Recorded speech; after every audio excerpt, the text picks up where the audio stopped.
This training module demonstrates how to service the caliper guide pins of the Bendix ADB22X air disc brake.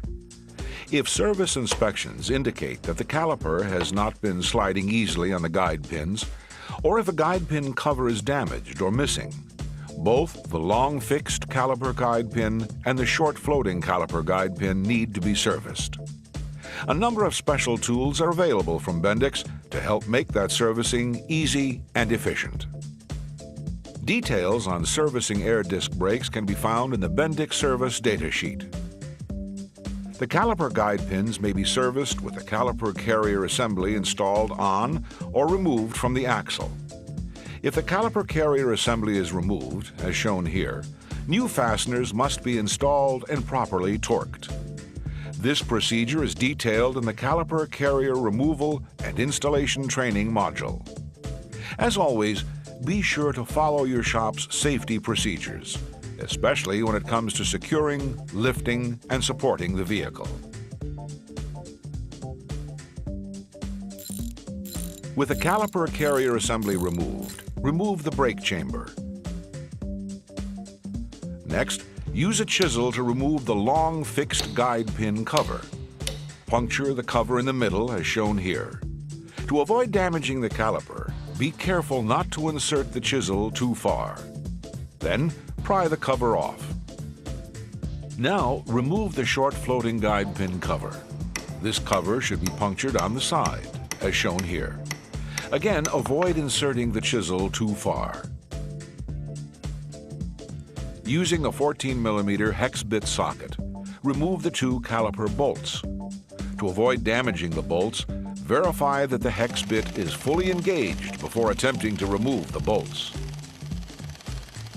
Once the caliper bolts are removed, retract both guide pins slightly and remove the caliper from the carrier.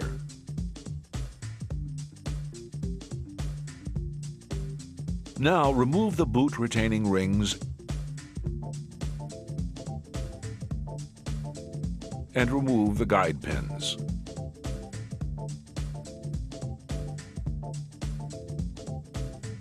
Then use a screwdriver to pry out the inner rubber boots. Next, we'll demonstrate how to replace the guide pin bushings. We'll start by identifying and assembling the tools required for removing the old bushing for the long fixed guide pin.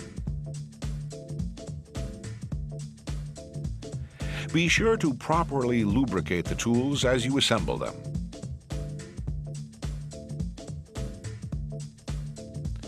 Using the assembled and lubricated tool, remove the bushing from the caliper, as shown here.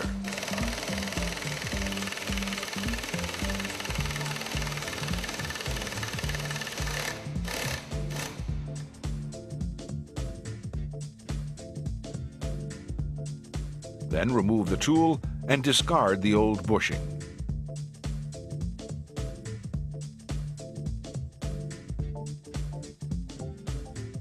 Now we'll install the new long fixed pin bushing using the tools identified here. Use the assemble tool to pull in the new bushing until the tool is flush with the casting.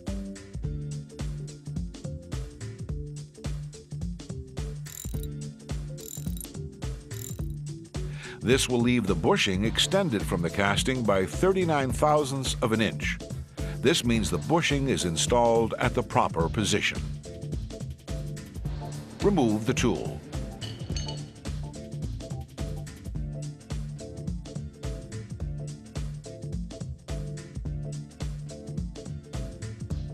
Now, to ensure the new bushing is properly retained in the caliper, it must be grooved. Insert the grooving tool fully and tighten it all the way to deform the bushing into the caliper groove. Next, loosen the grooving tool out by 787 thousandths of an inch. Rotate the grooving tool 60 degrees. Tighten it all the way in again, and then complete the process by unthreading and removing the grooving tool. Now we'll demonstrate how to replace the short floating guide pin bushing, starting with removing the old bushing from the caliper. To do so, you first need to separate the locating tab from the old bushing. Using a chisel or similar tool that is narrower than the tab, place the tool at the base of the tab and tap it with a hammer. After the tab is separated from the bushing, remove the tab with a magnet. Use a clean shop cloth to remove any excess debris.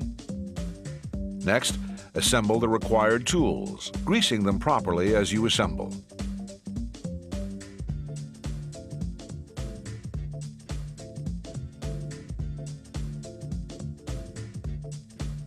Tighten the assembled tool until the bushing comes out. Then remove the tool. Disassemble the tool and discard the old bushing. Then verify that the bushing bore is clean by wiping it with a clean shop cloth. To install the new bushing, first align it so the tab can be engaged into the caliper groove when properly installed to its stop.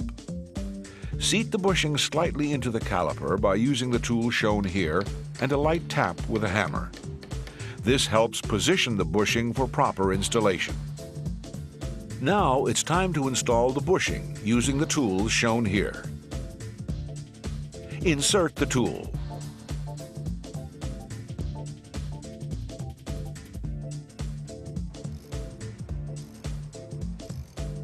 Pull the bushing in until the tool is tight and the bushing has reached its stop.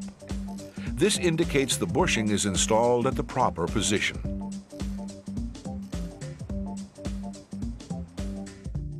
Remove the tool and ensure the tab is correctly aligned with the slot in the caliper bore. Place a punch at the top edge of the tab and tap with a hammer until the tab is engaged well into the caliper groove. The final installation step is to verify proper bushing installation and to check for and remove any contamination from both bushing areas. Now we move on to the inner boots. The old boots were previously removed, so we'll complete the replacement by installing the new inner boots. Both inner boots are identical and the installation procedure is the same, so we will only demonstrate installing the inner boot on the long fixed guide pin side of the caliper. First, wipe each bore with a clean shop cloth. Then place a new boot into the tool. As you do, make sure the boot folds lie within the tool to avoid damage when the boot is pulled in. Using a maximum torque of 70 inch-pounds, pull the boot into the casting.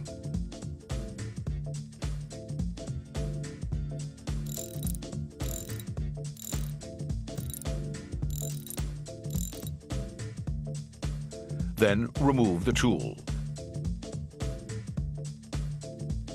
And verify the boot is secure while visually inspecting to be sure no damage occurred during installation. Repeat the process for the other inner boot. Next, using the white grease, lubricate both guide pins and insert them into their bores.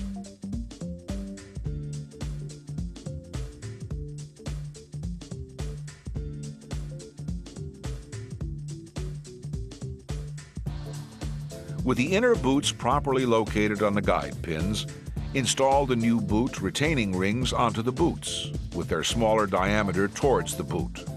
This locks the boots into place.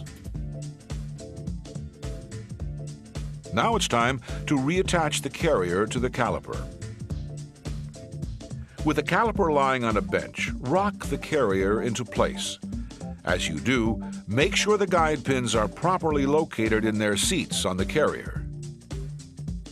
Since the caliper bolts are of different lengths, always refer to the service kit instructions. Insert the mounting bolts from the outside. Properly secure the caliper. Then, to ensure proper clamp load and caliper retention, both bolts must be tightened to 133 foot-pounds and then rotated another 90 degrees. Next, install the new guide pin covers. To do so, the caliper bores and the new covers must be clean and dry.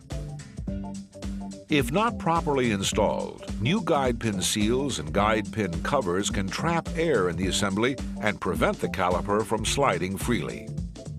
Prevent this by making sure the carrier is held against the caliper so the inner boots are compressed as the new guide pin covers are installed. Fit the new guide pin covers onto the guide pin bores and then use the correct tool and a hammer to install the guide pin covers.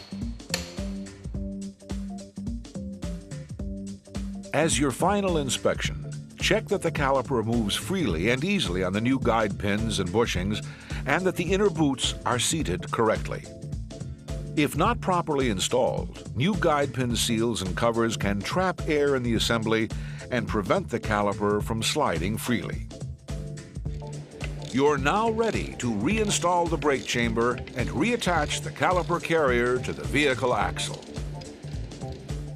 Getting commercial vehicles back on the road, helping service facilities meet the challenges of efficiency and productivity, providing service technicians with the assurance that comes from using genuine OEM-approved parts from an industry leader, and commercial drivers with the peace of mind that comes from knowing their vehicle brakes will operate as designed, with safety, performance, durability, and overall value in mind. Bendix Air Disc Brakes from Bendix Spicer Foundation Brake.